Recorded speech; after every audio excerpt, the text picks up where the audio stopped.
Bonjour tout le monde, j'espère que vous allez bien. On se retrouve aujourd'hui dans une nouvelle vidéo. Ça fait longtemps que j'ai fait un trait d'horreur. Le dernier que j'avais fait date du 31 octobre. Aujourd'hui on est le 9 décembre. Et pour ce troisième trait d'horreur, j'ai envie de faire un peu différent puisque je vais pas vous parler d'une histoire qui est arrivée, que j'ai trouvée sur internet. Je vais vous parler d'une légende qui est pile dans la période. Je vais vous parler du Krampus.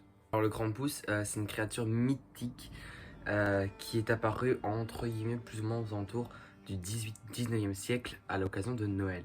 La légende raconte que cette histoire prend place aux Pays-Bas en 1899. Il s'agit en fait d'un petit garçon qui était difficile tout le long de l'année, qui donnait des coups de pied aux gens, qui n'écoutait pas ses parents. Et un jour, il a mystérieusement disparu. Et on l'a retrouvé après des jours et des jours de recherche, démembré, avec ses mains, ses pieds, sa tête accrochée à un pont. Le reste de son corps, on l'a jamais retrouvé. Et du coup, la police de la petite ville dans aux Pays-Bas a commencé à interroger tout le monde. Et en parlant à un vieux paysan qui allait rendre visite à sa sœur ce moment-là, donc cette journée où le petit garçon avait disparu, il a aperçu sur les toits des maisons une créature gigantesque qui faisait près de 2,20 m, toute noire avec des cornes, des sabots et tenant dans sa main gauche un sac qu'elle mettait sur son dos. Et je vais vous raconter, comme je vous l'ai dit, l'histoire la plus funeste et la plus triste de Krampus.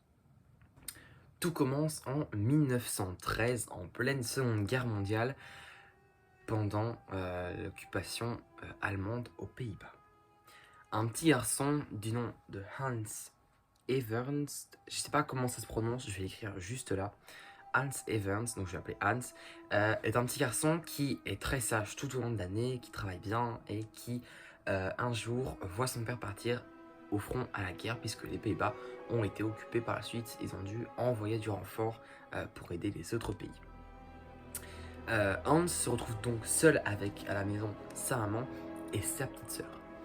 Un soir, alors qu'on approchait des fêtes de Noël, Hans eut de la peine à aller se coucher et il eut beaucoup de mal à s'endormir. Ce qu'il fit alors, c'est qu'il décida d'aller descendre boire de l'eau pour potentiellement s'endormir, puisque ça l'aide souvent, il arrive à s'endormir après avoir bu un verre d'eau et avoir été aux toilettes, comme beaucoup de gens je pense. Et en arrivant dans sa cuisine, il découvre, alors qu'il avait une grande baie vitrée, il y avait une fenêtre qui donnait sur sa cour arrière, il découvre une créature se tenant sur deux pattes qui était en train de boire l'eau dans les bacs à fleurs. Alors Hans ne savait pas quoi faire, il était tétanisé complètement, et ce qu'il fit alors, il le regrettera toute sa vie. Il crie alors si fort que sa mère se réveilla, et la créature se retourna avec ses deux yeux rouges luisants et le fixa dans la nuit. Hans courut se réfugier dans la chambre de sa maman et lui expliqua ce qu'il avait vu. Sa mère, en descendant, elle ne vit rien. Les créatures étaient parties et Hans fut pris pour un fou par sa mère. C'est la pire chose. Hans retourna donc se coucher, mais vous l'imaginez bien, il ne réussit jamais à s'endormir. Le lendemain, c'est un dimanche, du coup Hans resta toute la journée à la maison et quand sa mère partit faire les courses, quelque chose d'horrible se produisit. Il devait garder sa sœur et malheureusement, au bout de quelques minutes, il était parti aux toilettes à l'extérieur et en revenant à l'intérieur, il ne vit plus sa sœur. Parce qu'il faut savoir qu'à l'époque, les toilettes n'étaient pas à l'intérieur de la maison, il fallait sortir à l'extérieur dans la cour et puis revenir à l'intérieur. Il chercha partout après sa sœur, aucun signe d'elle. C'est à ce moment-là qu'il réfléchit et attendit que sa maman revienne pour lui parler de ce qui s'était passé. Il passa un mauvais quart d'heure, évidemment, à sa mère qui le gronda. Et il se mit à chercher un peu partout dans la maison si elle n'était pas cachée, si elle n'était pas tombée, si elle s'était fait mal quelque part. Et en arrivant dans la cave, l'horreur frappa. La petite sœur était accrochée par les pieds à une griffe.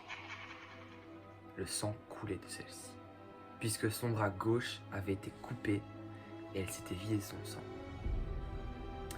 La police arrive donc sur les lieux immédiatement, ils constatent les dégâts Et on n'a jamais su ce qui s'était passé ce jour-là.